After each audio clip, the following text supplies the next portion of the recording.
আসসালামু আলাইকুম। আপনাদেরকে আমন্ত্রণ জানাচ্ছি দ্য প্রেস অনুষ্ঠানে। আপনারা জানেন প্রতি মঙ্গলবার রাত ৮টা থেকে আপনাদের প্রিয় চ্যানেল ইসলাম চ্যানেল বাংলায় দ্য প্রেস অনুষ্ঠানটি অনুষ্ঠিত হয় এবং আমরা বাংলাদেশ এবং যুক্তরাজ্য থেকে প্রকাশিত সংবাদপত্রের উল্লেখযোগ্য সংবাদগুলো নিয়ে আমরা এই অনুষ্ঠানে আলোচনা করি। আমাদের সাথে থাকেন একজন আলোচক, যথারীতি আজকেও রয়েছেন একজন আলোচক। তিনি হচ্ছেন মোহাম্মদ বদরুজ্জামান বাবুল ভাই। তিনি content editor euro Bangla online. Babul ভাই, আপনাকে স্বাগত জানাচ্ছি। আসসালামু আলাইকুম। বাবুল ভাই, আপনার কাছে আসবো সংবাদগুলো নিয়ে আলোচনা করার জন্য, কিন্তু তার আগে দর্শক আপনাদেরকে জানিয়ে দিতে চাই আমাদের প্রথম যেই শিরোনামটি রয়েছে সেটি পর্দায় আমরা শিরোনামটি দেখে নিয়ে তারপর আপনার কাছে ফিরব। যুগান্তরের সংবাদ, কে হবেন খামেনির উত্তরাধিকারী? হেলিকপ্টার দুর্ঘটনায় ইরানের প্রেসিডেন্ট এবং পররাষ্ট্রমন্ত্রীর মৃত্যুতে মধ্যপ্রাচ্য জুড়ে শোকের ছায়া নেমেছে। ইব্রাহিম রাইসির মৃত্যুর পর ইরানের সর্বোচ্চ ধর্মীয় নেতা আয়াতুল্লাহ আল খামেনি মোহাম্মদ মোখবারের নাম ঘোষণা করেছেন। বাউল ভাই, এই সংবাদটি নিশ্চয়ই সম্বন্ধে আপনি অবগত রয়েছেন এবং সারা বিশ্বেই সেটি নিয়ে তোলপাড় চলছে। আমি এই কথাটি বলবো কারণ ইরান এই মুহূর্তে বিশেষ করে ইসরায়েল এবং মধ্যপ্রাচ্য সংকটে অনেক গুরুত্বপূর্ণ ভূমিকা রাখছে এবং এরকম একটা পরিস্থিতিতে যখন ইরানের প্রেসিডেন্ট এবং পররাষ্ট্রমন্ত্রী মৃত্যুর ঘটনাটি যেমন মুসলিম বিশ্বের শোকের ছায়া ফেলেছে, তেমনি সেটা নিয়ে কিন্তু উদ্বেগ উৎকণ্ঠা সারা বিশ্বেই বিরাজ করছে এবং এটি নিয়ে কিন্তু বিভিন্ন ধরনের কথা শোনা যাচ্ছে। বিশেষ করে পশ্চিমা মিডিয়া তারা বলছে তাদের অভ্যন্তরীণ রাজনৈতিক দ্বন্দ্বের ব্যাপারটা রয়েছে কিনা এমন একটা ইঙ্গিত তারা দেওয়ার চেষ্টা করছে, কিন্তু ইরান এবং ইরান সমর্থিত সংবাদ মাধ্যমগুলি তারা আবার বলছে এর সাথে ইসরায়েল বা পশ্চিমা বিশ্বের কোনো সংযোগ রয়েছে কিনা বা কী কারণে এই দুর্ঘটনাটি হতে পারে। এই বিষয়টি এখনও ধোঁয়াশা, কোনো কিছু এখনও বের হয়নি, কিন্তু এটি নিশ্চিত যে দুর্ঘটনাতে যে ইরানের প্রেসিডেন্ট তিনি মৃত্যুবরণ করেছে, পররাষ্ট্রমন্ত্রী মৃত্যুবরণ করেছে এবং তার পরবর্তীতে কে হবেন প্রেসিডেন্ট সেটি নিয়েও কিন্তু আলোচনা চলছে। তা আপনার কাছে আসতে চাই যে এই সংবাদটা যদি একটু বিস্তারিতভাবে আপনাদের আমরা দর্শকদেরকে জানাই, তাহলে দর্শকরা নিশ্চয়ই উপকৃত হবেন। আসসালামু আলাইকুম, ধন্যবাদ আপনাকে আমাকে সুযোগ দেওয়ার জন্য। ধন্যবাদ শ্রোতা দর্শক মণ্ডলী যারা আজকে ইসলাম বাংলা চ্যানেলের প্রোগ্রাম উপভোগ করছেন। আজকে দ্য প্রেস অনুষ্ঠানে আপনাদের সবাইকে স্বাগত জানাচ্ছি। বিশেষ করে ধন্যবাদ জানাচ্ছি আজকে ইসলাম বাংলা চ্যানেলের যে সমস্ত আয়োজক যারা আছেন, প্রযোজক যারা আছেন, কলাকুশলী যারা আছেন, সবাইকে আমাকে সুযোগ দেওয়ার জন্য আবার ধন্যবাদ। আসলে ইরানের ঘটনা, প্রেসিডেন্ট খামেনি এবং তার পররাষ্ট্রমন্ত্রী যে দুইজন একসাথে নিহত হয়েছেন, শুধু দুজন নয়, সাথে আরও 7 জন ছিলেন, সব মিলে 9 জন। এটা একটা খুব মর্মান্তিক ঘটনা এবং এটা অনেক প্রশ্নবিদ্ধ করেছে গোটা বিশ্বকে, শুধু ইরানের জনগণ না, গোটা শুধু মুসলিম বিশ্বই না, মানে গোটা আপামর যারা মানবতাবাদী যারা আছেন সারা বিশ্বের দুনিয়াতে সবাই জিনিসটাকে মানে সবাই ঘটনা বিচলিত এবং অন্য দৃষ্টি দেখতেছেন। কারণ আমরা জানি এই প্রেসিডেন্ট খামেনি গেছিলেন আজারবাইজানের বর্ডারে একটা ড্যাম উদ্বোধন করার জন্য। ইব্রাহিম রাইসি জি প্রেসিডেন্ট জি, তো ওনার সাথে ড্যাম উদ্বোধন করার জন্য। তো ওখানে আসার পথে 3টে হেলিকপ্টার ছিল, 2টা অক্ষত অবস্থায় চলে আসলো, কিন্তু যেটা প্রেসিডেন্ট এবং পররাষ্ট্রমন্ত্রী ছিলেন তো এবং আরও যারা অফিসিয়াল যারা হাই অফিসিয়াল তাদের এই হেলিকপ্টারটি ধ্বংস হয়ে গেল, মানে ইয়ে গেল, দুর্ঘটনা কবলিত গেল বা ধ্বংস হয়ে গেল যেভাবে হোক, এবং তারাই শুধু মারা গেলেন আর বাকি 2টা হেলিকপ্টার অক্ষত অবস্থা।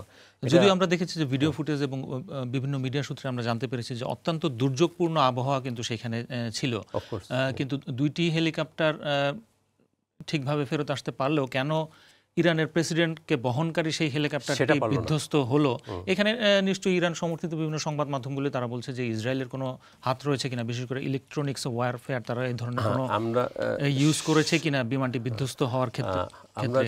এর আগেও কিন্তু ইরানের একাধিক লোক, বিশেষ করে আপনি নিশ্চয়ই অবগত আছেন যে তাদের সেনাপ্রধানকে ইসরায়েলি গোয়েন্দা বাহিনী হত্যা করেছে, তাদের সায়েন্টিস্ট অনেক হত্যা করা হয়েছে, কিন্তু প্রশ্নের দিকটা কিন্তু সেদিকে যায়। আঙুল দিচ্ছি একদিকে, ইসরায়েলের দিকে, কিন্তু ইসরায়েল কে, ইসরায়েলের বিহাইন্ডে কে কারা এটা তো আমরা জানি না। কারণ কারণ ইসরায়েল হ্যাঁ একটা পাওয়ারফুল কিন্তু ইসরায়েল যারা বড় বড় শক্তিধর রাষ্ট্র আছে পৃথিবীর বুকে, এবং যারা ইসরায়েলকে ইন্ধন দিচ্ছে তারাও কম শক্তিশালী না, এবং কার হাত আছে এটা বোঝা মুশকিল। কিন্তু ইসরায়েল অনেক এগিয়ে টেকনোলজির দিক দিয়ে। আপনারা জানেন যে যখন ইরান যে রিটেলিয়েট করেছিল, কেবল হামলা করেছিল না, আসলে ইরান সমর্থিত সংবাদ মাধ্যমগুলি সন্দেহের তীরে দিকে রয়েছে, কিন্তু স্পষ্টভাবে কিন্তু এখনো তারা আসলে কিছু বলা হয়নি সংবাদ মাধ্যমগুলি যে ইসরায়েলি সেটা করেছে। এখনো এটি নিয়ে অনুসন্ধান চলছে, অনুসন্ধানে এখনো বের হয়ে আসেনি। অপরদিকে কিন্তু পশ্চিমা গণমাধ্যমগুলি আবার ইঙ্গিত দিচ্ছে যে তারা এরকম একটা বলার, সংবাদ মাধ্যমগুলি তারা বলার চেষ্টা করছে যে অভ্যন্তরীণ রাজনৈতিক কোন্দলের বলি তিনি হলেন কিনা। অভ্যন্তরীণ রাজনীতি সব দেশে আছে, থাকতে পারে, তো এটাকে উড়িয়ে দেওয়া যায় না। এটার একটা লক্ষ্য টার্গেট থাকতে হবে। কিন্তু আমরা সাধারণত অভ্যন্তরীণ রাজনৈতিক দ্বন্দ্ব যেরকম ধরে আমরা অন্যান্য দেশগুলিতে দেখি, নাইবা বললাম বাংলাদেশের কথা, কিন্তু ইরানে কিন্তু সেই ধরনের অভ্যন্তরীণ রাজনৈতিক কোনো দ্বন্দ্ব কিন্তু আমাদের চোখে পড়ে না বা মিডিয়াতে আসে না। বিশেষ করে আপনি ইরানি বিপ্লব পর থেকে কিন্তু ক্ষমতার পাওয়ার স্ট্রাগল হয় নাই। ইরানের বিপ্লব পরবর্তী ইরানের প্রধানমন্ত্রী যে মারা গেছিলেন পার্লামেন্ট বিস্ফোরণের মাধ্যমে, কয়েকশো পার্লামেন্টে মারা গেছিল, কিন্তু কেউ এটাকে করতে পারেনি, টেকও করতে পারেনি। তারাই এবার ফিরে আসছে, যারা ইসলামের বিপ্লবের পক্ষে, যারা তারাই ক্ষমতা বারবার আসতেছে। তো ওখানে বিরোধী দল আছে, কিন্তু বিরোধী দলরা তো আবার সবাই মানে তারা রাষ্ট্রীয় পক্ষে, রাষ্ট্রের সভরেন্টির পক্ষে সবসময় তারা কাজ করে। তো এই জন্য যে তারা এই ধরনের মানে পলিটিক্যাল মানে কোনো যে রেশারেশি বা হানাহানি মানে এই ধরনের নাই। এমনি আছে আদার যে সোশিয়াল এবং কালচারে যে আছে, যেটা যে আপনার যে একজন ছাত্রী হত্যা নিয়ে যেটা যে হয়েছিল, এই হিজাব নিয়ে এটা যে হয়েছিল, এটা অনেক কিছু, এটা কালচারে যে চলছে। কিন্তু মানে পলিটিক্যাল পার্টিগুলো এভাবে মানে হত্যার মাধ্যমে, ষড়যন্ত্রের মাধ্যমে, কুর মাধ্যমে ক্ষমতা ইরান, এটা কল্পনা করা যায় না। তবে এটা তো একটা হতে পারে, মুখরোচক কিছু হইতে পারে, এটা একটা ইয়ের জন্য হতে পারে, কিন্তু এটার পিছনে একটা গভীর ষড়যন্ত্র থাকতে পারে বলে আমরা এখনো ধারণা করছি। যদি সুস্পষ্ট কোনো ধরনের বক্তব্য আমরা কোনো পক্ষ থেকে বলতে, বিশেষ করে ইরানের পক্ষ থেকে এখনো কোনো সুস্পষ্ট বক্তব্য আমরা পাইনি। বিষয়টি অনুসন্ধান চলছে এবং তার পরবর্তীতে মাকবারা তিনি প্রেসিডেন্ট নির্বাচিত হবেন, এমনটাই এখনো পর্যন্ত বলা যায় যে তিনি পরবর্তী প্রেসিডেন্ট নির্বাচিত হতে যাচ্ছেন। উনি অ্যাক্টিং প্রেসিডেন্ট, ভাইস প্রেসিডেন্ট মাকবারা। 50 দিনের মধ্যে ইলেকশন করতে হবে এবং 50 দিনের জন্য তিনি পরবর্তী প্রেসিডেন্ট হিসাবে নির্বাচিত হবেন, এমনটাই কিন্তু খামেনি তিনিও বলেছেন। এবং খামেনির সমর্থনও তার প্রতি রয়েছে এবং ইরানের জনগণের সমর্থনও তার প্রতি রয়েছে, এমনটাই আমরা কিন্তু বিভিন্ন সংবাদ মাধ্যমগুলিতে জানতে পেরেছি। আমরা পরবর্তী সংবাদ শিরোনামটি দেখিনি, আবার আপনার কাছে আলোচনায় ফিরব। দেখে নিতে চাই প্রথম আলোর সংবাদটি। আজিজ আহমেদ বললেন, নিষেধাজ্ঞার ঘটনা সরকারকেও কিছুটা হেয় করে। দুর্নীতিতে সম্পৃক্ততার অভিযোগে বাংলাদেশের সাবেক সেনাপ্রধান জেনারেল অবসরপ্রাপ্ত আজিজ আহমেদের উপর নিষেধাজ্ঞা দিয়েছে যুক্তরাষ্ট্র। তবে যে অভিযোগে নিষেধাজ্ঞা দেওয়া হয়েছে তা সত্য নয় বলে দাবি করেছেন সাবেক এই সেনাপ্রধান। পাশাপাশি তিনি বলেছেন, এ নিষেধাজ্ঞা ব্যক্তিগত হলেও আওয়ামী লীগ সরকারের সময় তিনি গুরুত্বপূর্ণ পদে ছিলেন, তাই এ ঘটনা সরকারকেও কিছুটা হেয় করে। ফিরছি আপনার কাছে। এই বিষয়টা কিন্তু এই যে বিশেষ করে সাবেক সেনাপ্রধান জেনারেল আজিজ, তার উপর যে যুক্তরাষ্ট্রের যে নিষেধাজ্ঞা দেওয়া হয়েছে, সেটি কিন্তু বাংলাদেশের সমস্ত সংবাদ মাধ্যমগুলোতেও এসছে। আপনার কাছে কি মনে হতে পারে, কিন্তু এখন অবসরে আছেন, তার উপরে যেই অভিযোগে, অর্থাৎ দুর্নীতির অভিযোগে এই নিষেধাজ্ঞা দেওয়া হয়েছে এবং তিনি কিন্তু বিভিন্ন সংবাদ মাধ্যমে বলছেন যে তিনি তো এখন সেই পদে নাই, তাহলে কেন তার উপর দেওয়া হলো? এবং পাশাপাশি তিনি কিন্তু এই জন্য সরকারকেও জড়িয়ে নিয়েছেন, তাহলে এই নিষেধাজ্ঞা যদি তার প্রতি আসে তাহলে সেজন্য সরকারও এই জন্য দায়ী হবে। ধন্যবাদ। আমি একটা কারেকশন দিয়ে শুরু করছি। আমার আগের ইয়েতে আমি ইরানের প্রেসিডেন্ট বলছিলাম খামেনি, আসলে রাফসানজানি হবে, এটা খামেনি হলেন সুপ্রিম লিডার। ধন্যবাদ। জি, আসলে আজিজ আহমদের উপর যে নিষেধাজ্ঞা এসেছে, এই ধরনের বিভিন্ন ব্যক্তিদের উপর, সরকারি পদস্থ কর্মকর্তার উপর অতীত এসেছে বাংলাদেশের। তো বিশেষ করে আজিজ আহমদের যে উনি সেনাবাহিনীর প্রধান ছিলেন, উনি আগে বিজিবির প্রধানও ছিলেন, আর ওনার ব্যাপারে ওই যে ওনার যে দুইজন ভাই বিভিন্ন ক্রাইমে জড়িত ছিলেন, এটা নিয়ে আল জাজিরাও নিবন্ধ এবং সংবাদ এসেছিল এবং এটা খুব সারা বিশ্বে তোলপাড় করেছিল। তো এদিক দিয়ে মোটামুটি যে ওনার ভাই একজন হচ্ছে হারিস, যিনি এক সময় ঢাকা শহরের বিশেষ করে বাড্ডা এবং গুলশান এই অঞ্চলে ত্রাস ছিলেন এবং তার বিরুদ্ধে একাধিক খুনের মামলা সহ অসংখ্য চাঁদাবাজির মামলা তার বিরুদ্ধে রয়েছে। জোসেফ উনি তো জোসেফ না, দুজন ভাই, একজন জোসেফ আরেকজন। ওনার আসলে তিন ভাই। সাধারণত উনি সেনাপ্রধান হওয়ার পরে বাংলাদেশের জনগণ বলতেই শুরু করেছিলেন যে তিন ভাই তিন বাহিনীর প্রধান। তো যেহেতু উনি বিভিন্ন কলাকৌশলের মাধ্যমে ওনার ভাইকে রিলিভ করার জন্য বিদেশে পাঠিয়েছিলেন, এটাই বেশি আলোচিত হয়েছে যে দেশে বিদেশে কোনো রাষ্ট্রের ভিতরে কেউ আইনের ঊর্ধ্বে না। যখন মামলা হবে হবে তখন তাকে আইনের সম্মুখীন হতে হবে। কিন্তু ওনার মাধ্যমে উনি বিভিন্ন সরকারি যে মানে সুযোগ সুবিধা নিয়ে ওনাদেরকে বিদেশ পাঠিয়ে দিয়ে ওই মামলা থেকে রেহাই হওয়ার সুযোগ দিয়েছিলেন। এটা খুব হয়েছে, দেশে বিদেশে খুব হয়েছে, আলোচিত হয়েছে। বিশেষ সেনাবাহিনী প্রধান থাকা অবস্থায় ক্ষমতা অপব্যয় করেছেন এই জন্য। আর বাংলাদেশের বিভিন্ন বাহিনীর বিরুদ্ধে, র্যাব সহ বিভিন্ন বাহিনীর বিরুদ্ধে এই সমস্ত গুম, হত্যা এবং এই কারণে অনেক ধরনের লিখিত অলিখিত অভিযোগ আছে। আর যেহেতু উনি সেনাবাহিনী প্রধান ছিলেন, উনি এটা মানে টার্গেটও ছিলেন যে উনি কিন্তু র্যাবে ছিলেন না, কিন্তু তিনি বলছেন যে এটা কিন্তু সরকারের উপরে বর্তায়, সরকারকেও তিনি এর সাথে জড়িত করার চেষ্টা করছেন। কিন্তু সরকারের কাছ থেকে কি, অর্থাৎ বর্তমানে যে ক্ষমতা রয়েছে আওয়ামী লীগ সরকারের কাছ থেকে কোনো ধরনের বক্তব্য আমরা পেয়েছি কিনা? আমরা এখনো পর্যন্ত পাইনি। আমি শুনি নাই। তবে উনি চাইবেন যে সরকারের কিছু সহযোগিতা, সহমর্মিতা পাওয়ার জন্য এটা সরকারকে আনতে চাইতেছে নাকি। কিন্তু আমার মনে হয় সরকার এ ব্যাপারে অত উনি তো এখন কোনো ক্ষমতা নেই, কোনো পাওয়ারে নেই, কোনো সরকারি ইয়েতে নেই।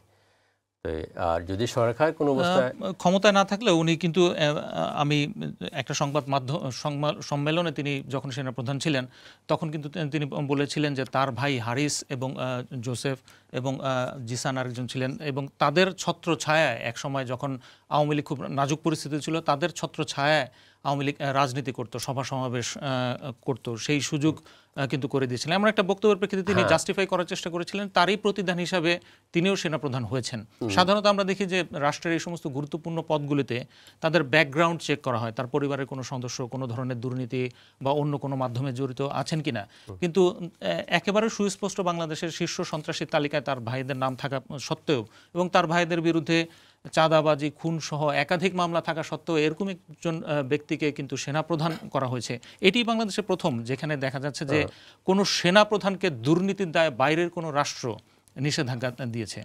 জি, আমি একটা টের করছি, আমার মনে হয় যে সাবেক যে প্রধান পুলিশ প্রধান বেনজির আহমদ ছিলেন, ওনার বিরুদ্ধে তো তিনি পুলিশ প্রধান ছিলেন, সেনাবাহিনীর প্রধান ছিলেন না। বাংলাদেশের সেনাবাহিনী সাধারণত বিতর্কিত কমই দেখা গেছে। বাংলাদেশের রাজনীতির কথা যে আলোচনা করে, এটা খুবই একটা মানে ট্র্যাজিক যে দলীয় যারা ক্ষমতা থাকে এরা বিভিন্ন মুসলমানকে ইউজ করে এবং বিভিন্ন ধরনের পাওয়ার ইউজ করে, তারা ওই ক্ষমতাকে আঁকড়ে রাখার জন্য আর বিভিন্ন ধরনের মানে প্রয়োগ করতে থাকে। তো এসব কারণে আমরা কিন্তু দেখেছি যে উনি যখন সেনাপ্রধান হয়েছেন তার পরবর্তীতে তার ভাইয়ের বিরুদ্ধে দায়ের করা বিভিন্ন মামলাগুলি রাষ্ট্রপক্ষ তুলে নিয়েছে। বিশেষ করে খুন, চাঁদাবাজির যে একাধিক মামলা, বহু মামলা তাদের বিরুদ্ধে ছিল এবং তারা শীর্ষ সন্ত্রাসী ছিলেন। এবং এই মামলাগুলি তো রাষ্ট্রের পক্ষ থেকে করা হয়, রাষ্ট্র সেই মামলাগুলি তুলে নিলেন, যে এক ধরনের লিভারেজ অর্থাৎ সুবিধা কিন্তু তারা পেলেনি। জি, আমি এটাই বলতে চাইছিলাম যে আমাদের দেশের রাজনীতি চিন্তা করি, তাহলে যদি গণতন্ত্র বলি একদিকে, আমাদের দেশের রাজনীতি আরেকদিকে, যদি বলি আমরা আইনের শাসন একদিকে, আমাদের দেশের শাসন ব্যবস্থা আরেকদিকে। তো মানে বাংলাদেশের রাজনীতি মানে খুব কিছু মানে বলার মতো কিছু বেশি তৃতীয় বিশ্ব। আর আমরা যেহেতু ওয়েস্টার্ন ওয়ার্ল্ডে আছি, ইউরোপে আছি, আমেরিকা আছি, ইংল্যান্ডে আছি, আমরা এগুলো যখন পড়ি অনেকে মনে করে বিরূপ মন্তব্য করে বাংলাদেশের রাজনীতি। না, তার বিরুদ্ধে কিন্তু বিশেষ করে আল জাজিরা কিন্তু একটা ডকুমেন্টারি প্রকাশ করেছিল দ্য প্রাইম মিনিস্টার ম্যান হিসাবে। নিশ্চয়ই সেটি সম্বন্ধে আপনার আছেন যে কীভাবে তার ভাইরা বিভিন্ন সুযোগ সুবিধা ছিলেন, তাদের বিরুদ্ধে কিন্তু বিভিন্ন ভিডিও এসছে যে তার ভাইরা সরাসরি বলছেন পুলিশ তো আমাদের গুন্ডা, এমন বক্তব্য কিন্তু এসছে। আমরা দেখি নাই যে সরকার পক্ষ থেকে এই ধরনের বক্তব্য আসার পরেও কোনো ধরনের ব্যবস্থা নেওয়া হয়েছে কিনা। এখন যে যুক্তরাষ্ট্র তার বিরুদ্ধে যে ধরনের নিষেধাজ্ঞা দিয়েছে, এটি কি যুক্তরাষ্ট্র যথার্থই দিয়েছে কিনা? এবং এর আগে আমরা দেখি নাই সাধারণত বাংলাদেশের কোনো সেনাপ্রধানকে এত বিতর্কিত কথাবার্তা বলতে, কর্মকাণ্ড করতে এবং সেই জন্য দুর্নীতির মতো অভিযোগ তাদের বিরুদ্ধে দায়ী হতে বা এত জনসম্মুখে এসে কথা বলতে। আপনি নিশ্চয়ই মনে আছে 2018 সালের নির্বাচনের পরে সাধারণত এই সমস্ত কর্মকাণ্ড বা রাজনৈতিক বক্তব্য আমরা দেখি না যে কোনো সেনাপ্রধান দেয়। তিনি কিন্তু বলেছিলেন, আপনি জানেন দেশে বিদেশে সেই 2018 সালের নির্বাচনটি অত্যন্ত বিতর্কিত হয়েছিল। বাংলাদেশের আওয়ামী লীগ ছাড়া অন্যান্য সমস্ত রাজনৈতিক দলগুলি সেটিকে বর্জন করেছে এবং চীন এবং ভারত ছাড়া অন্য কোনো রাষ্ট্র কিন্তু সেই নির্বাচনকে সমর্থন করেনি। বাংলাদেশের জনগণ করেছে কি করেনি সেটা একেবারেই মানে তাদের বক্তব্য দেওয়ার তো কোনো জায়গাই নেই এই মুহূর্তে বাংলাদেশের জনগণের, সেটি তো বাদই দিলাম। সেই রকম একটা নির্বাচনের প্রেক্ষিতে নির্বাচন অনুষ্ঠিত হওয়ার পরপরই তিনি বলেছেন যে এত সুন্দর নির্বাচন, একজন সেনাপ্রধান, এটি কিন্তু একটা রাজনৈতিক বক্তব্য, এত সুন্দর নির্বাচন তিনি বাংলাদেশে ইতিপূর্বে আর কখনো হতে দেখেনি। এরকম একটা বিতর্কিত বক্তব্য, সেনাপ্রধানের পদমর্যাদা থেকে রাজনৈতিক নেতাদের, একেবারে দলীয় কর্মীদের মতো বক্তব্য, তাহলে আওয়ামী লীগের একেবারে অবশ্যই দলীয় লোক হিসেবে কি তিনি কাজ করছিলেন কিনা? এই জন্য আমরা দেখেছি যে এই সরকারের ভাবমূর্তি অনেকটা ক্ষুণ্ণ হয়েছে। এমনিতেই তো মনে করেন প্রত্যেকটা নির্বাচনের পরে জনগণের অনীহা, বিশেষ করে এই যে আজকে কালকে 10% মতো লোক হচ্ছে না, এটাও তো মানে জনগণের একটা বিরূপ একটা নিরুৎসাহ এবং বাংলাদেশের রাজনীতি মানে দলের প্রতি যে একটা বিরূপ মনে এটা প্রকাশিত হচ্ছে। তো তারই প্রেক্ষাপটে এই সমস্ত জিনিস হইতেছে এবং এগুলো মনে হয় শুধু যুক্তরাষ্ট্র নয়, এনি দেশ, এই যে মনে হয় যে যদি এটা হাই লেভেলের কেসগুলো নেওয়া হয় তাহলে বিভিন্ন ক্রিমিনাল কেস হইতে পারে এবং আইসিসি দেখেন না, মানে যে কেউ ইসরায়েলকে আনতে পারে নাই কোর্টে, এই দক্ষিণ নিয়ে আসতেছে, এরকম অনেক কিছু আছে। তাহলে এখন কি আপনার কাছে মনে হচ্ছে যে সরকার হয়তো তাকে ব্যবহার করেছে, ব্যবহার করার পর তাকে ছুঁড়ে ফেলে দিয়েছে? হ্যাঁ, আমরা অতীতে দেখেছি যেমন বিচারপতি সিনহা, প্রধান বিচারপতি, তাকে কেবল ইউজ করা হয়েছে এবং তার বিরুদ্ধে তাকে মানে ক্ষমতা সরার জন্য তাকে বিদেশে পাঠিয়ে দেওয়া হয়েছে এবং তাকে আর দেশে যাওয়ার সুযোগ দেওয়া হচ্ছে না। এই ধরনের বিভিন্ন সময় বিভিন্ন ব্যক্তিদেরকে বিভিন্ন সরকার ইউজ করে থাকে, পরে আবার ব্যবহার করে ছুঁড়ে ফেলে দেয়। আমার মনে হয় এটাই হয়েছে যে আজি সাহেবের ব্যাপারে এটাই হয়েছে। আর এই সুযোগে হয়তো মানে আমেরিকা এটার সুযোগ নেওয়ার জন্য এটা একটা করছে যে বাংলাদেশের ভাবমূর্তি আরও নষ্ট করার জন্য বা সরকার চাপ দেওয়ার জন্য এটা একটা কেসটা সামনে নিয়ে এসেছে। আপনার কাছে ফিরছি আবার দৈনিক ইত্তেফাকের সংবাদ শিরোনামটি দেখে নিয়ে আবার সেই বিষয়ে আপনার সাথে আলোচনা করার জন্য ফিরছি। দৈনিক ইত্তেফাকের সংবাদের শিরোনাম, ভোট কেন্দ্র ফাঁকা, পাবনায় 4 ঘন্টায় 26 ভোট। পাবনার চাটমোহর উপজেলা পরিষদ নির্বাচনে অধিকাংশ ভোট কেন্দ্র ফাঁকা ছিল। মঙ্গলবার সকাল থেকেই ভোট গ্রহণ কর্মকর্তাদের অলস সময় পার করতে দেখা গেছে। উপজেলার ফৈলজানা ইউনিয়নের কুয়াবাসী সরকারি প্রাথমিক বিদ্যালয় কেন্দ্রে দুপুর 1টা পর্যন্ত ভোট পড়েছে 26টি। প্রিজাইডিং কর্মকর্তা তাপস রঞ্জন তলাপাত্র বলেন, সকাল থেকেই ভোটের উপস্থিতি বেশ কম। এই কেন্দ্রে 1781 জন ভোটার, তাদের মধ্যে ভোট শুরুর পর থেকে দুপুর 1টা পর্যন্ত ভোট পড়েছে মাত্র 26টি। ভোটার উপস্থিতি একেবারেই কম দেখা গেছে, 1-2 জন করে ভোটার আসছেন। আপনি জানেন এর আগেও কিন্তু উপজেলা নির্বাচনের এক দফা অনুষ্ঠিত হয়েছে এবং সেটি কিন্তু দ্বিতীয় দফায় বিভিন্ন উপজেলায় এই উপজেলা নির্বাচনগুলি অনুষ্ঠিত হচ্ছে।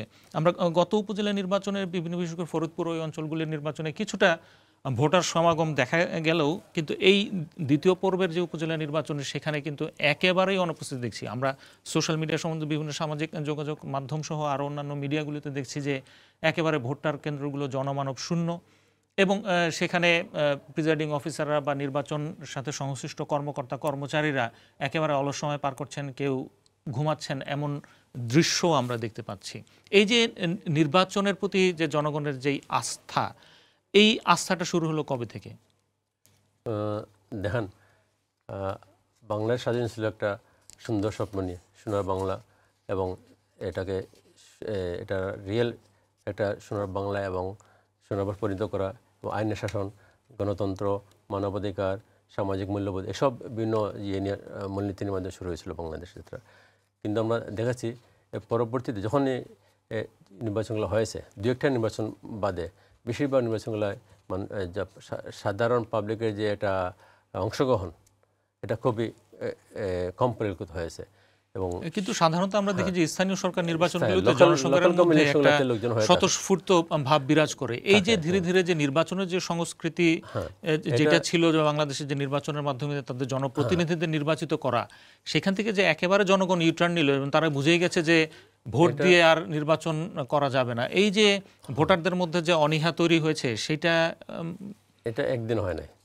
এটা এই যে মনে করেন জাতীয় নির্বাচন, এগুলো একটা নির্বাচন, এগুলো জনগণ অংশগ্রহণ করে, হয়তো পার্সেন্ট কম হয়, কিন্তু এই যে জাতীয় নির্বাচনগুলোর প্রতি যে বিভিন্ন বিরোধী দল বিভিন্ন দলের যে অনীহা, অংশগ্রহণ না করা, এবং অনেক সময় তো এগুলো বিরোধিতা হয়েছে, প্রতিবাদ প্রতিরোধ হয়েছে, এসব করার কারণে জনগণের মধ্যে আস্তে আস্তে ছাপ পড়তেছে। এই যে মনে করেন 15-20 বছর ধরে এটা জনগণ প্রতি, কারণ অনেকটা দেশ মানে দেখা যাচ্ছে কোনো মানে বিরোধী দল বিহীন নির্বাচন হচ্ছে, এতে করে মানে নির্বাচন এবং গণতন্ত্র প্রশ্নবিদ্ধ হচ্ছে। আপনার কাছে কি মনে হয় বিশেষ করে 2014 সালের বিনা ভোটের 154 জন এমপি নির্বাচিত হওয়ার পর থেকে হয়তো জনগণের মধ্যে থেকে সেই ধরনের ধারণা বিরাজ করছে যে আমাদের তো আসলে ভোট দেওয়ার প্রয়োজন নাই, নির্বাচিত হয়ে যায়, আমরা ভোট না দিলেও ভোট হয়ে যায়, সেটারই একটা প্রতিফলন কি আমরা এই উপজেলা নির্বাচনে দেখছি কিনা? আমরা একই ধরনের রেজাল্ট কি আমরা এই জানুয়ারি মাসে যেটা হয়েছে দ্বাদশ জাতীয় সংসদ নির্বাচনে সেখানে কি দেখেছি? 2018 সালের নির্বাচনে আমরা বিরোধী দলগুলো যেখানে তারা অভিযোগ উত্থাপন করেছে যে রাতের ভোট নির্বাচিত হয়েছে, এবং অসংখ্য ফুটেজ বিভিন্ন টেলিভিশনে এসেছে যে তারা ভোট কেন্দ্রে যে দেখে তাদের ভোট দেওয়া হয়ে গেছে। কমনে এটা বিবিসির একটা প্রতিবেদনে দেখাচ্ছিল যে 2018 সালে জাতীয় নির্বাচনে চট্টগ্রামের একটা কেন্দ্রে ব্যালট বাক্স ভর্তি করে নিয়ে নির্বাচনী কর্মকর্তা নিয়ে রাখছেন। সেই ধারাবাহিকতার মধ্যে জনগণের মধ্যে কি একটা নেতিবাচক প্রভাব পড়েছে যে আসলে তো আমাদের প্রয়োজন নেই, ভোট দিয়ে কি হবে, যে কেউ নির্বাচন হয়? আমি নিজে উপজেলা বিভিন্ন ধরনের এই ধরনের স্থানীয় সরকার নির্বাচনে অংশগ্রহণ ভোট দেওয়ার সুযোগ আমার হয়েছিল। আমরা দেখেছি যে এলাকার মধ্যে সাধারণত সাত ড্রপ পড়ে, জাতীয় নির্বাচন তো বটেই, এমনকি স্থানীয় নির্বাচনগুলোতেও দেখা যায় যে আমার প্রার্থী ভালো পক্ষে আমরা কাজ করব না, তোমার প্রার্থী ভালো, এই ধরনের একটা সুস্থ প্রতিযোগিতা হতো। হ্যাঁ, সেখানেও কিছু অপ্রীতিকর ঘটনা ঘটতো, সেটা তুলনামূলকভাবে অনেক কম। কিন্তু এখন জনসাধারণ কিন্তু মনে করে যে বাংলাদেশের জাতীয় নির্বাচন থেকে শুরু করে একেবারে পাড়ার বা গ্রামের হাট বাজারের বাজার কমিটির নির্বাচনেও এখন সুষ্ঠু হয় না। আমরা সেটার একটা প্রমাণ দেখলাম যে এফডিসির যে নির্বাচন হলো চলচ্চিত্র শিল্পীদের, সেই নির্বাচন কেন্দ্রেও কিন্তু গত কয়েক বছর ধরে আমরা বিতর্কিত হতে আমরা দেখছি। অর্থাৎ এই যে মানে নির্বাচনের মাধ্যমে যে জনগণের বা যে যোগ্য তাকে যে নির্বাচিত করা এবং তাদের মাধ্যমে কোনো একটা পরিচালিত হওয়া, এটার সমস্ত সিস্টেমটা কি বাংলাদেশে ধ্বংস করে দিয়েছে? অর্থাৎ জাতীয় নির্বাচন থেকে শুরু করে স্থানীয় সরকার নির্বাচন, এমনকি গ্রাম কমিটি বাজার কমিটি নির্বাচনগুলো তো এখন আর কোনো প্রতিনিধি সেখানে খুঁজে পাওয়া যায় না, অর্থাৎ জোর যার মুল্লুক তার। চূড়ান্ত ধ্বংস হয়ে গেছে বলবো না আমি, বাট এটা নিম্নমুখী হচ্ছে ক্রমান্বয়ে। এই যে প্রত্যেকটা ইলেকশন পর পর দেখা যায় সেটা কমতেছে। এই যে প্রথম উপজেলা নির্বাচনে কিছুটা লোকজন গেছিল, কিন্তু দ্বিতীয় দফা নির্বাচনে আরও কমে যাচ্ছে। এই যে আরেকটা কারণ আছে যে মনে করেন যে প্রথম দফা নির্বাচনে আমার যতটুকু মনে পড়ে যে সংবাদ মাধ্যমে এসেছিল যে 5 থেকে 7% ভোটারের উপস্থিতি হয়েছিল, কিন্তু এখানে দেখা যাচ্ছে 4 ঘন্টায় যেখানে 1781 জন ওই কেন্দ্রে ভোটার রয়েছে সেখানে মাত্র 26 জন। অর্থাৎ জাল ভোট দিতে হলেও তো সেখানে কিছু লোকের প্রয়োজন পড়ে, 26 ভোট কিভাবে হয়? এটাই তো বললাম যে জনগণের যে এটা এই যে নেতিবাচক মনোভাব এবং নিরাশ এবং ইন্টারেস্টলেস, মানে কোনো ধরনের ইয়ে নেই, চয়েস নেই, যে এখানে গেলে আমার মতো প্রার্থিত্ব দেখেন না। আপনি যেন ভোট হবে লোকাল ইলেকশনগুলো, প্রার্থিত্ব নাই। কে প্রার্থী? মনে হয় যে একটি দল আছে, ঠিক না, তার নিজস্ব লোক আছে প্রার্থী, আবার তার এই যে এটা কী বলে যে পদত্যাগকারী, একটা টার্মিনোলজি ভুলে গেছি আমি, এটা মানে একই দলের বিদ্রোহী প্রার্থী দেখা যায় আরও 2-3 জন, সব মিলে প্রার্থী 5 জন, তো একই দলের 3-4 জন না, কোনো একজন প্রার্থী থাকে যে তার বিশেষ করে এই সমস্ত স্থানীয় সরকার নির্বাচনগুলি দেখা যায় তার ফ্যামিলি মেম্বারই 50 জন হয়। হ্যাঁ, তো এবার তো মানে ঘুরে ফিরতে তো একই দলের মানুষ। এখন তো লোকাল ইলেকশনগুলো তো চলে দলীয় ইয়ে চলে, যদিও সরাসরি প্রতীক না, বা দলীয় ইয়ে স্টাইলে, দলীয় স্ট্রাকচারে চলে গেছে। দলের লোকরা বেশি প্রভাব বিস্তার করে, এরা ইলেক্টেড হয়, এরা নির্বাচিত হয়। কয়জন নির্দলীয় হয়? বেশিরভাগ তো দলীয় লোকরা হচ্ছে। আর এখন দেখা যাচ্ছে মানে এক দলের ক্ষমতায়, এবং তার দলের লোক এবং বিদ্রোহী লোকে হচ্ছে। এতে করে যে জনগণের যে একটা মানে হচ্ছে একটা যে ইন্টারেস্ট, এটা যে একটা মানে উৎফুল্লতা, আগ্রহটা দিন দিন কমে আসতেছে। অর্থাৎ আপনি যেটা বলতে চাচ্ছেন যে একেবারে জাতীয় পর্যায়ের যে সমস্ত দুর্নীতির ২০১৪ সাল থেকে এবং শেষ দ্বাদশ জাতীয় সংসদ নির্বাচনে যে ধরনের নির্বাচন অনুষ্ঠিত হয়েছে এবং যে ধরনের অভিযোগ আসছে এবং তার বিষ বাষ্প একেবারে বাংলাদেশের উপজেলা নির্বাচন পর্যন্ত চলে গেছে, অর্থাৎ বাংলাদেশের বলা যায় যে নির্বাচন যে ব্যবস্থা সেটি সম্পূর্ণরূপে ভেঙেছে। দর্শক, আমরা এই অর্ধের প্রায় শেষ প্রান্তে চলে এসেছি। এখন আমরা একটা বিজ্ঞাপন বিরতিতে চলে যাচ্ছি। বিজ্ঞাপন বিরতির পর ফিরছি যুক্তরাজ্য থেকে প্রকাশিত সংবাদপত্রের উল্লেখযোগ্য সংবাদগুলো নিয়ে। ততক্ষণ পর্যন্ত আমাদের সাথেই থাকুন।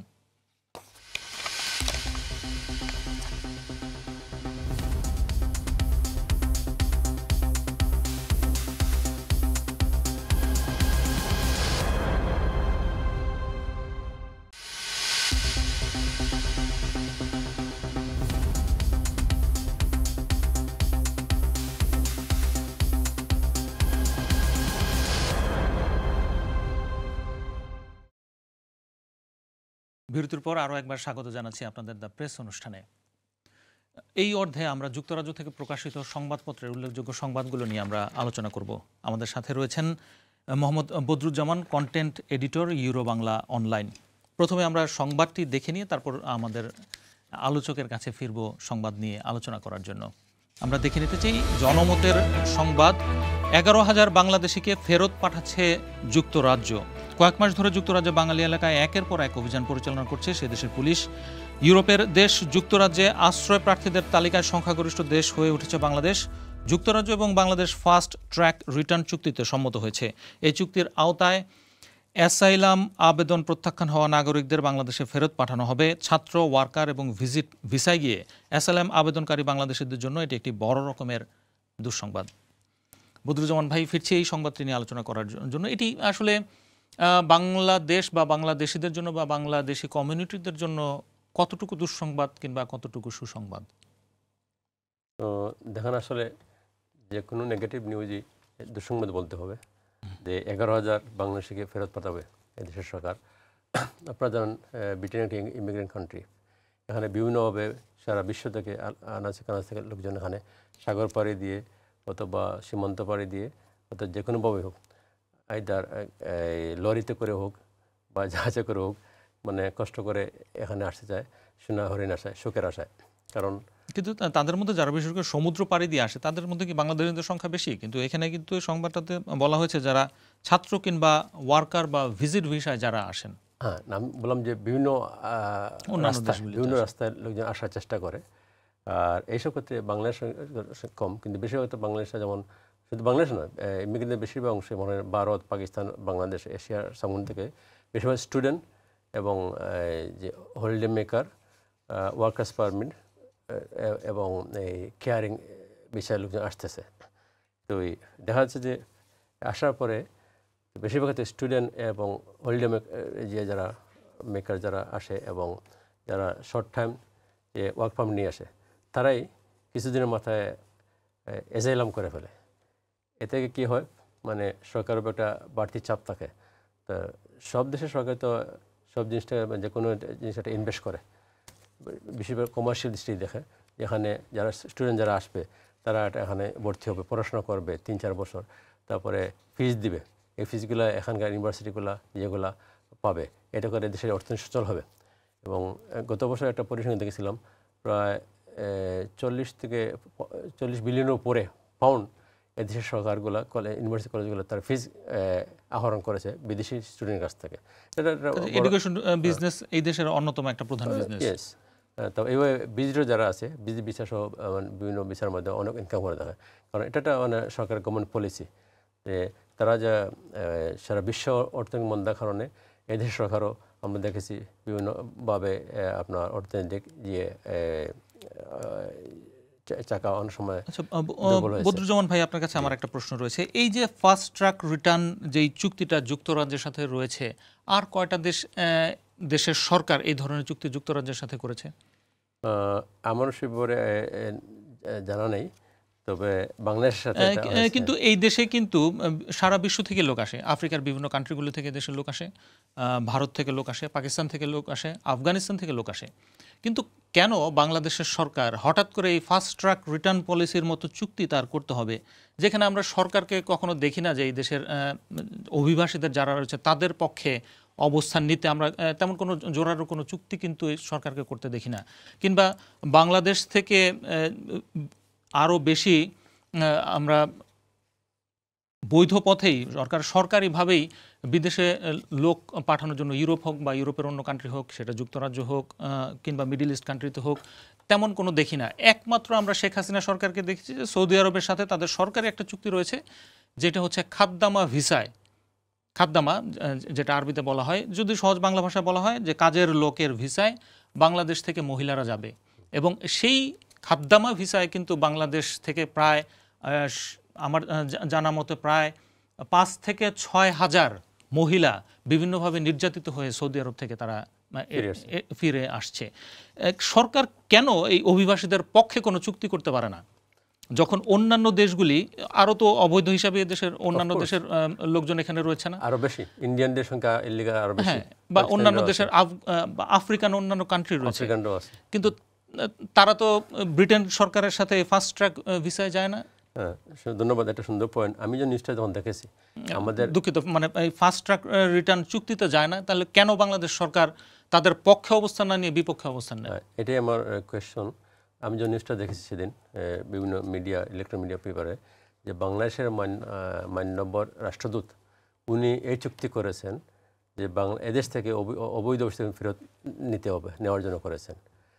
আমরা দেখেছি বিভিন্ন সময় এখানে যারা আসছেন, অতিথি যারা আসছেন, বিভিন্ন সময় যারা বিশ্বাসসংগত জটিলতা ভুগেছেন, তারা হাইকমিশনে গিয়ে সহযোগিতা পেয়েছেন। এবং এমনও আমরা দেখছি, আমি যখন ট্রাভেল এজেন্সির কাজ করতাম, হাইকমিশন প্যারেশন বিচারের জন্য যেতাম, দেখতাম অনেকে বিভিন্নভাবে সহায় হয়ে বলছেন আমি দেশে ফেরত চলে যাবো।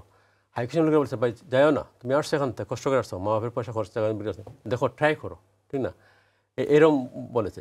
কিন্তু আজকে সেই হাইকমিশনের লোকেরা বা কর্মকর্তারা চুক্তি করতেছেন এদেরকে ফেরত পাওয়ার জন্য, অথচ যারা আসছে, একজন স্টুডেন্ট যদি আসে থাকে লিগালি আসছে, সে অনেক পয়সা খরচ করে, অনেক ইনভেস্ট করে আসছে, অনেক ফিস দিয়ে আসছে, হয়তো কোনো কারণে পরিস্থিতির শিকার হয়ে এই ভাগ্য তার বরণ করতে হয়েছে। সবাই তো আর খারাপ মন নিয়ে আসেনি, এবং এই যে ইলিগালি আসে নাই, ইলিগাল কাজ করার জন্য আসে নাই, এবং এখন তারা বৈধ আছে। সেটাই, মানে এই যে চুক্তিটা ছিল, এরা তো আর অবৈধ পথে বাংলাদেশে ঢুকে নাই, ব্রিটেনে ঢুকে নাই, যুক্তরাজ্যে ঢুকে নাই। তারা হয়তো কোনো কারণে পরিস্থিতির শিকার হয়ে তাদের এই করুণ পরিণতি ভাগ্য বরণ করতে হয়েছে। সেখানে সরকার তাদেরকে সহযোগিতা করা দরকার। সরকার আরও যুক্তরাজ্য সরকারের পক্ষ হয়ে তাদেরকে ধরে বাংলাদেশে নিয়ে যাচ্ছে। এই আরেকটা ঘটনা বেশ কয়েক বছর আগে আমি নিজে দেখছি, এই যে বাংলাদেশে ধরার জন্য এই যে ইস্ট লন্ডনের অলিতে গলিতে পুলিশ রেড করতেছে, খুবই অপমানজনক। আমার জানা মতে এইরকম ঘটনা কিন্তু আমি দেখি নাই যে বিভিন্ন এলাকাতে ইন্ডিয়ানকে ধরার জন্য যুক্তরাজ্যের পুলিশরা তৎপর রয়েছে, পাকিস্তানিদের ধরার জন্য কিংবা আফগানিস্তান বা আফ্রিকান কোন দেশের জনসাধারণকে ধরার জন্য এরকম তৎপর রয়েছে। কিন্তু আপনি জানেন কয়েক বছর আগে ঘটনা ঘটছিল, হোম অফিসের পুলিশ গেছিল, ইমিগ্রেশন অফিসার গেছিল হোয়াইট চ্যাপেলে, তারা রেড করেছিল, পরে পাবলিক মেরে এর গাড়ি টায়ার কাটে দিছে, জনগণ বিক্ষুব্ধ হয়েছে, প্রতিরোধ করেছে। জানি তখন এটা শ্যাডওয়েলের দিকের একটা ঘটনা ঘটেছে। কিন্তু এই জায়গায় আজকে আমাদের সরকারি প্রতিনিধি হাইকমিশন সুযোগ করে দিচ্ছে, মানে রাস্তায় রাস্তায়, মানে হাইকমিশন তার কারণে সরকারের পক্ষ সরকার থেকে সরকারের প্রতিনিধি হিসাবে উনি সই করেছেন যে আমাদের বাংলাদেশি ভাইদেরকে রাস্তায় রাস্তায় গিয়ে রেড করে দৌড়ে অ্যারেস্ট করে নিয়ে যাবে। এটা কত অপমানজনক না? আপনি বলছিলেন যে এই যে স্টুডেন্টরা আসে কাজ করে, কিংবা বিশেষ করে স্টুডেন্টরা আসে কাজ করে, তারা কিন্তু ট্যাক্স দিতে হয়। আচ্ছা, এবং তারা সেখান থেকে টিউশন ফিস জমা করে ইউনিভার্সিটিতেও দেয়। আপনি নিশ্চয়ই অবগত আছেন, আপনি দীর্ঘদিন যাবত সাংবাদিকতার লাইনে আছেন এবং এই দেশে অনেক বছর ধরে আছেন, নিশ্চয়ই আপনার মনে থাকার কথা, সাবেক প্রেসিডেন্ট জিয়াউর রহমান তিনি যখন যুক্তরাজ্যে এসেছিলেন, তিনি কিন্তু যুক্তরাজ্য সরকারের সাথে একটা চুক্তি করেছিলেন, এবং সেই চুক্তিটা হচ্ছে বাংলাদেশ থেকে যত স্টুডেন্ট যুক্তরাজ্যে পড়তে আসবে এবং তারা কাজ করার পরে সরকারকে যে ট্যাক্স দেবে এবং তারা যখন বাংলাদেশে ফেরত যাবে, সেই ট্যাক্সের টাকা কিন্তু যুক্তরাজ্য সরকার তাকে ফেরত দিয়ে দিবে। এই চুক্তির আওতায় কিন্তু অনেক স্টুডেন্ট তারা যখন বাংলাদেশে চলে গেছে তখন কিন্তু এককালীন একটা সারা 4 বছর বা 5 বছর বা যত বছর এই দেশে ছিলেন, কাজ করেছেন, ট্যাক্স দিয়েছেন, সেই ট্যাক্সের টাকা কিন্তু তারা ফেরত নিয়ে বাংলাদেশে গেছে। ভর্তুকি না, সম্পূর্ণ টাকা ফেরত দেবে এমন চুক্তি ছিল। কিন্তু সেই রকম একটা চুক্তি যেটা প্রেসিডেন্ট জিয়াউর রহমান সাহেব তিনি করতে পারলেন, এই সরকার কেন পারে না এই ধরনের চুক্তি করতে? হাজার হাজার ছাত্র যারা কাজ করার পরে ট্যাক্স দিয়েছে, তার এককালীন একটা টাকা 4,000-5,000 পাউন্ড নিয়ে তারা বাংলাদেশে ফেরত যেতে পেরেছে।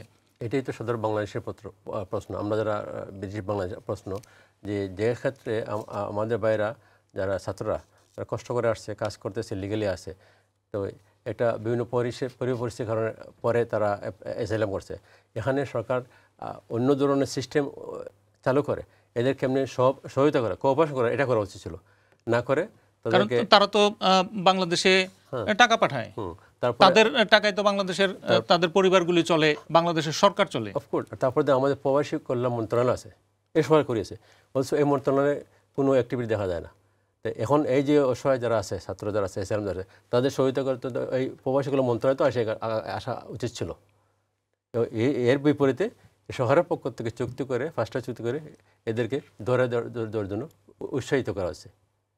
এটা তো খুব দুঃখজনক আমাদের। কিন্তু অন্য দেশের সরকারগুলি যখন তাদের জনগণের পক্ষে দাঁড়াতে পারে, তখন বাংলাদেশের সরকার কেন পারে না?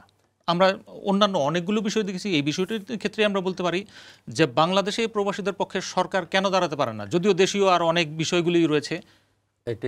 এটাই তো প্রশ্ন যে জায়গাত মানে প্রবাসী বাংলাদেশি হিসাবে সবাই একটা আকাঙ্ক্ষা আছে, দাবিও আছে যে সরকার বিপদের সময় আগেই আসবে, সরকারের প্রতি আগেই আসবে।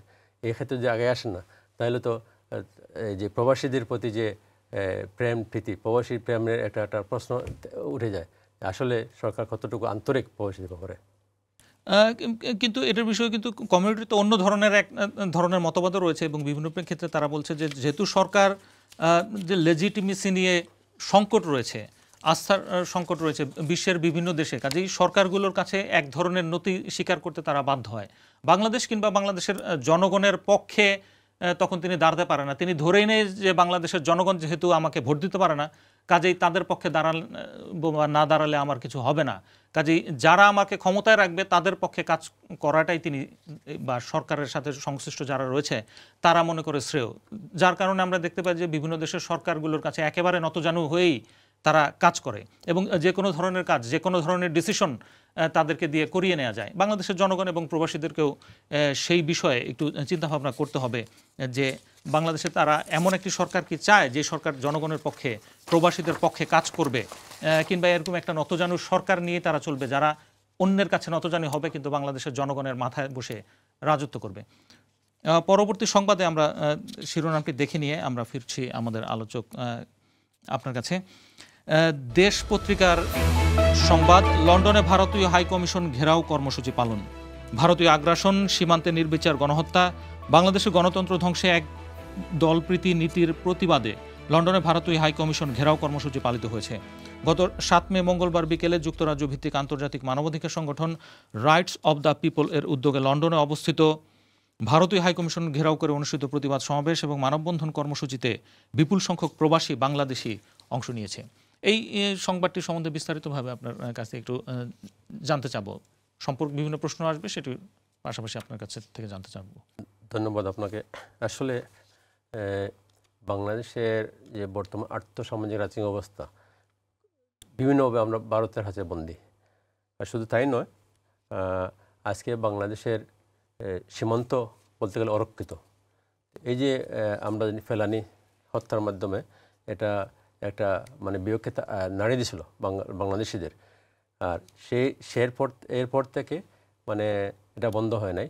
একটা মুখরোচক একটা লোক দেখানো, একটা আইওয়াস করা হয়েছিল বিচারের নামে, এটার কোনো জানি না রেজাল্ট কি হয়েছে কি জানি না, কিন্তু এইভাবে শুধু চলতেছে।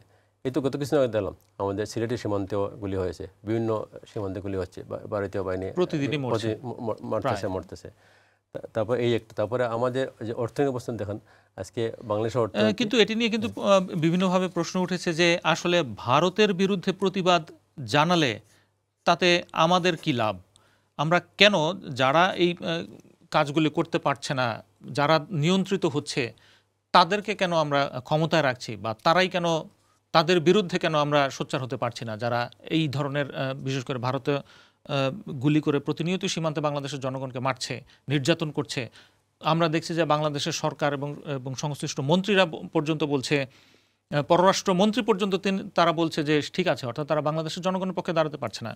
আমরা যেটি দেখলাম যে ফাস্ট ট্র্যাক ভিসার মাধ্যমে যেরকম তারা যুক্তরাজ্য সরকারের কাছে নতজানু রয়েছে, এই ভারতের কাছেও কিন্তু তারা একেবারেই নতজানু, এবং তারা বলছে যে এটা বাংলাদেশের দোষ। কোথায় বাংলাদেশের জনগণের পক্ষে তারা দাঁড়াবে? একজন লোক অপরাধী হতে পারে, কোনো অন্যায় করতে পারে, কিন্তু তার তো বিচার হবে, কিন্তু নির্বিচারে গুলি করে তাকে হত্যা করে ফেলবে এবং বাংলাদেশের যে সরকার তাকে সাপোর্ট দেওয়ার কথা তারা বলবে যে ঠিকই আছে, তারা সীমান্তে যায় কেন? ভারতের লোকজন তো আমরা দেখি একাধিকবার সীমান্ত ক্রস হয়ে বাংলাদেশে চলে আসে, বাংলাদেশের সীমান্তরক্ষী বাহিনী তো তাদের দিকে একটা গুলি ছুটতে পারে না। ইয়েস, একজন চোরা চালানো যদি হয়, সেও তো মানুষ, তাকে তো অ্যারেস্ট করার সুযোগ আছে, অ্যারেস্ট করে ধরে নিয়ে তার বিচার আনা হতে পারে, কিন্তু তাই বলে যে গুলি করে মারতে হবে, এই যে আপনি বললেন, শুধু এইভাবে না, মানে প্রতিনিয়ত চোরাচালান তো এক পক্ষ থেকে হয় না, এই পাশে একজন থাকে, ওই পাশে আরেকজন থাকে।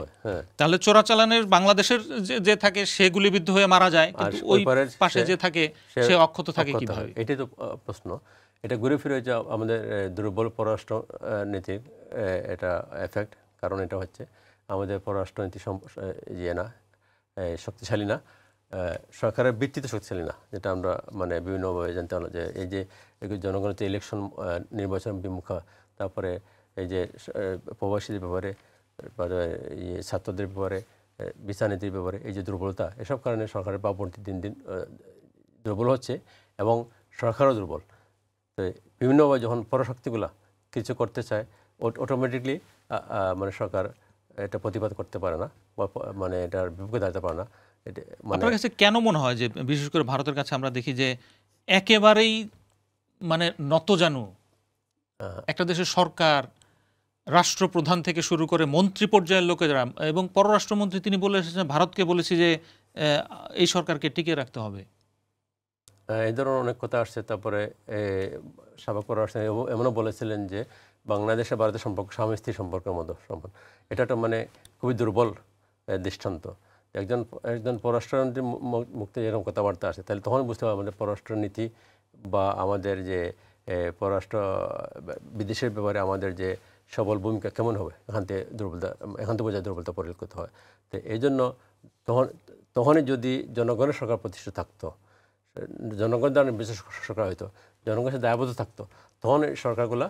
কিন্তু একটা প্রশ্ন আমার কাছে আপনার বক্তব্যের প্রেক্ষিতে আমার মনে জাগলো যে এই লোকগুলো কিন্তু আমরা দেখি যে সকালবেলা শুরু হয় তাদের স্বাধীনতা, বাংলাদেশ স্বাধীন, জয় বাংলা, স্বাধীনতা দিয়ে, রাতে ঘুমাতে যায় তারা জয় বাংলা, বাংলাদেশ স্বাধীন, বাংলাদেশ জিন্দাবাদ, মুক্তিযুদ্ধ করতে করতে। কিন্তু মুক্তিযুদ্ধের চেতনা তাদের কেন জাগে না ওই সময়? প্রতিনিয়তই তারা মুক্তিযুদ্ধের চেতনার বলি। এখানেই আসে দৃষ্টিভঙ্গি। প্রত্যেকটা পলিটিক্যাল পার্টি দলের বিভিন্ন দৃষ্টিভঙ্গি আছে। তারা মনে করে হয়তো যে আমরা যদি ভারতের সাথে একটা সুসম্পর্ক হয়, বন্ধুত্বপূর্ণ সম্পর্ক হয়, তাহলে ভারত একটা বড় রাষ্ট্র, প্রতিবেশী রাষ্ট্র, তার মধ্যে আমরা শক্তিশালী, আমরাও আমাদের অবস্থান শক্তিশালী করব। কিন্তু আলটিমেটলি তা হচ্ছে না। কিন্তু তারা ভারতের কাছে কেন যায়, কেন বাংলাদেশের জনগণের কাছে যায় না? শক্তির ভিত্তি হওয়া উচিত তো দেশের জনগণ। বর্তমান সরকার আওয়ামী লীগ মনে করে যেহেতু তারা বাংলাদেশ স্বাধীনতা যুদ্ধে সহায়তা করেছে এবং ভারতের শক্তিশালী রাষ্ট্র, প্রতিবেশী রাষ্ট্র, তাকে সাথে নিয়ে চললে হয়তো বাংলাদেশ শক্তিশালী হবে এবং আরো বাড়বে। মানে সাথে নিয়ে চলা, আপনি যেটা বলছেন যে সাথে নিয়ে চলা হয়তো, হ্যাঁ ঠিক আছে, বন্ধু প্রতিম হতে পারে এই বক্তব্যগুলি, ঠিক আছে। বন্ধু প্রতিম, বন্ধু মানে কি? মানে তোমাকে আমি সব দিয়ে দিব আর বিনিময়ে তুমি আমার মানে তোমার কাছ থেকে আমি কিছুই পাবো না, সেটা কি বন্ধুত্বের লক্ষণ? এটাই তো হচ্ছে আমরা আমাদের সীমান্ত এখন অরক্ষিত, আমাদের অর্থনীতি অরক্ষিত, অর্থনৈতিক অবস্থা দুর্বল। বাংলাদেশ এখন যে রিজার্ভ, যেটা অর্থনীতি যে ইয়েটা স্ট্রেংথ, যেটা এটা মানে সার্চ করা হয়, দেখুন ভেরি দুর্বল অবস্থা। যদি সরকার বিদেশ নির্ভর না হয়, বিদেশের লোন না নেয়, তাহলে টিকে থাকা কঠিন হবে। সর্বশেষ জানা মতো পত্রিকাতে যেটি হচ্ছে বাংলাদেশের ডলারের যেটা থাকতে হয় কমপক্ষে 3 মাসের আমদানির খরচ মেটানোর মতো ডলার রিজার্ভ জমা থাকতে হয়, সেখানে বাংলাদেশের মাত্র 1 মাস বা তারও কম সময়ের পণ্যদ্রব্য আমদানি করার মতো রিজার্ভ, বৈদেশিক মুদ্রার রিজার্ভ বাংলাদেশে রয়েছে, যেটা অনেকটা দেউলিয়া প্রায় অবস্থা। তারপরে আপনাদের ব্যাংকগুলোর যে অবস্থা, ব্যাংকগুলো লুট হয়েছে অতীতে, এগুলো তো মানে ফান্ডগুলো জানি না, বিভিন্ন ইনকোয়ারি গেছে, ইনকোয়ারি হইতেছে, ফান্ডগুলো এখনও মানে কেউ আছে জানি না। এভাবে তো মানে ব্যাংকিং সেক্টর, অর্থনীতি সেক্টর ভেরি দুর্বল, সরকারের খাটা মানে প্রত্যেকটা স্তর, প্রত্যেকটা স্ট্রাকচারই ভেরি দুর্বল। তো এই অবস্থায় তো সরকার এর উপর যে বহিঃশক্তিগুলো যে প্রেশার দেয়, তখন তাকে মানতে হয়, ভারত হোক বা যুক্তরাজ্য হোক, যুক্তরাষ্ট্র হোক, তাকে তো মানে প্রতিরোধ করা মানে প্রতিবাদ নাই সরকারের হাতে। এই জন্য মানে বিভিন্ন ধরনের কালাকানুনের মাধ্যমে আমরা নির্যাতিত, নিষ্পৃত হচ্ছি বিভিন্ন। এই যেমন হন যে আপনার যুক্তরাজ্যের সাথে যে চুক্তি এটা হলো, এটাও একটা দুর্বলতার পরিচয়। এখন যদি বলেন যে আমেরিকা সেনা প্রধান আজিজের ব্যাপারে কোনো অ্যাকশন নেয়, দিয়ে হুমকি দেয়, তখন সরকার আরও দুর্বল হবে, আরও ইয়ে হবে। তার বামপন্থী ব্যবহার আছে, সরকার সেনাবাহিনীর প্রধান, সামরিক সেনাবাহিনীর প্রধান, এইসব জিনিস আছে। তারপরে ভারতীয় ব্যবহারের যে কিছু কথা বলা হয়, ইয়ে করা হয়, প্রতিরোধ করা যাবে না। আমরা জানি একবার যে রৌমারি সীমান্তে সাবেক বিডিআরের প্রধানে ফজলুল আহমদ থাকা অবস্থায় খ্রিস্টান নিয়েছিল, মানে আমাদের এই বিডিআর জওয়ানরাই কীভাবে ভারতীয় বাহিনীকে পরিণত করেছিল, প্রায় ডজন ডজন ভারতীয় অনুপ্রবেশকে হত্যা করেছিল।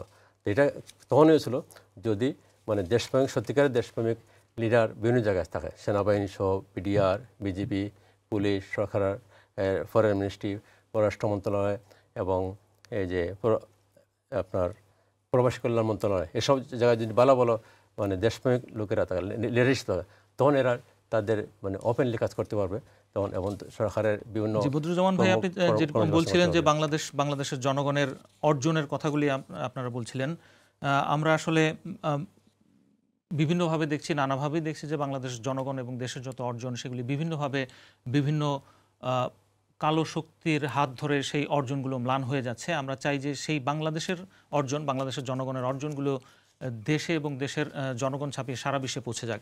এমন একটি অর্জনের সংবাদই শেষ পর্যায়ে আপনাদেরকে জানাচ্ছি, সেটা নিয়ে বদরুজ্জামান ভাইয়ের সাথে আলাপ করব। পত্রিকার সংবাদ,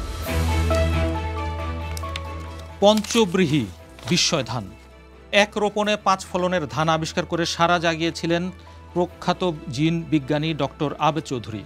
তার বিস্ময়কর এই ধানের নাম দেন তিনি পঞ্চব্রীহি।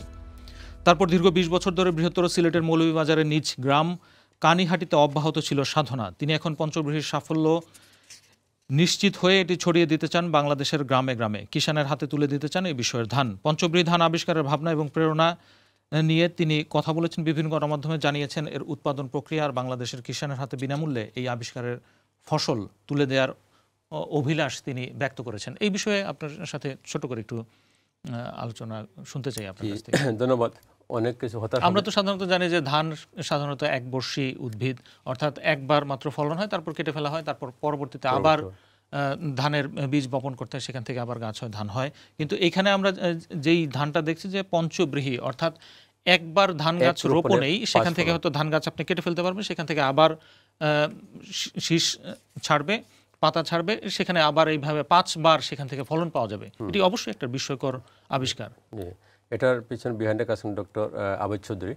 উনি ওনার 20 বছর ধরে এটা গবেষণা করতেছেন, সাধনা করতেছেন।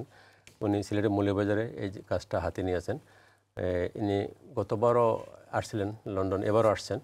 তো উনি এবার শুনছি যতটুকু সংবাদ মাধ্যমে উনি জানতে পেরেছি, উনি এই ফলনটা এখন এই দেশে টেস্ট করতেছেন নাকি, যাতে করে এখানেও এটার আরো।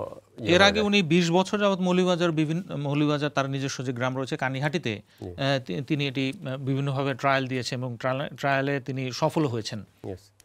তো এটা যদি মনে করেন আরও ব্যাপক হয়, তো উনি যত শুনছি উনি নিজ উদ্যোগে করতেছেন, কোনো ধরনের সরকারি সহায়তা এখনও নেন নাই। তো বাট ওনার যে প্রজেক্টটা, এটা যদি আরও অগ্রসর হয়, তাহলে বাংলাদেশের অর্থনীতিতে, বিশেষ করে আমরা যে বাতে মাসে বাঙালি এর যে রাইস বা এই যে ধান উৎপাদনে একটা যুগান্তরকারী পরিবর্তন আসবে, যেটা একটা মানে আমাদের অনেক হতাশার ভিতরে একটা আশার খবর নিজ হবে। এবং এই জন্য আমরা আমাদের যে সাধারণত এই ক্ষেত্রে প্রধানত একটা লাভ আবশ্যক যেটা হবে যে ধান রোপণের যে জটিলতা রয়েছে বাংলাদেশে এখন কর্মী সংকট বিভিন্ন জায়গায় বিভিন্ন জেলাতে, ধান রোপণের যে খরচ রয়েছে সেটা বেঁচে যাবে। আবার দ্বিতীয়ত হচ্ছে রোপণের যে সময়কাল তার থেকে আবার এই যে একটা ধাক্কা যে কয়েক মাসের ব্যাপার সেখান থেকে বেঁচে যাবে, অর্থাৎ এক ফলনেই আমরা 5 বার পাওয়া যাবে। ধান সেখানে পাবো, উৎপাদনও বাড়বে। তা এটি যেমন একদিকে মূল্য সাশ্রয়ী হবে, অন্যদিকে সমস্ত দিক থেকেই এটা দেশের তো উপকার হবে এবং সারা বিশ্বে যদি এটি ছড়িয়ে দেওয়া যায় সারা বিশ্বের মানুষই এ থেকে উপকৃত হবে। অনেক ধন্যবাদ বদরুজ্জামান বাবুল ভাই আমাদেরকে সময় দেওয়ার জন্য। পরবর্তী আরেক অনুষ্ঠানে নিশ্চয়ই আপনাকে সাথে পাবো। দর্শক আপনারা যারা এতক্ষণ আপনারা আমাদের সাথে ছিলেন তাদের সবাইকে ধন্যবাদ জানিয়ে পরবর্তী দ্য প্রেস অনুষ্ঠানটি দেখার আমন্ত্রণ জানিয়ে এখনকার মতো বিদায় নিচ্ছি। আল্লাহ হাফেজ।